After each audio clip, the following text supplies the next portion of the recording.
And even after you commit sins, you commit crimes, the moment you repent, the moment you ask for forgiveness, Allah subhanahu wa ta'ala immediately forgives you. Allah mentions this in several places in the Quran. Wallahu ghafurur rahim. And Allah is oft forgiving and most merciful. In several places. In Surah Nisa, chapter number 4, verse number 25. In Surah Ma'idah, chapter number 5, verse number 74. In Surah Al-Hijr, chapter number 15, verse number 49. In Surah Nahl, chapter number 16, verse number 119. In Surah Al-Zumur, chapter number 39, verse 53. In Surah Buruj, chapter number 85, verse number 14. Wallahu ghafurur rahim. For verily, Allah is oft forgiving and most merciful.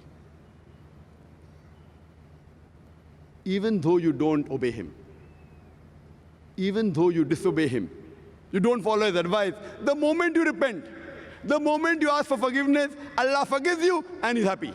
He's pleased that you made a mistake.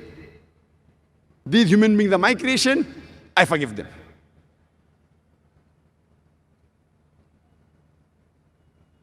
Allah says in the Quran, in Surah Nisa, chapter number 4, verse number 48, and in Surah Nisa, chapter number 4, verse number 116. If Allah pleases, He will forgive any sin. But the sin of shirk, associating partners with God, joining partners with God, Allah will never forgive. For anyone who has done shirk, associated partners with God, he has done a heinous sin.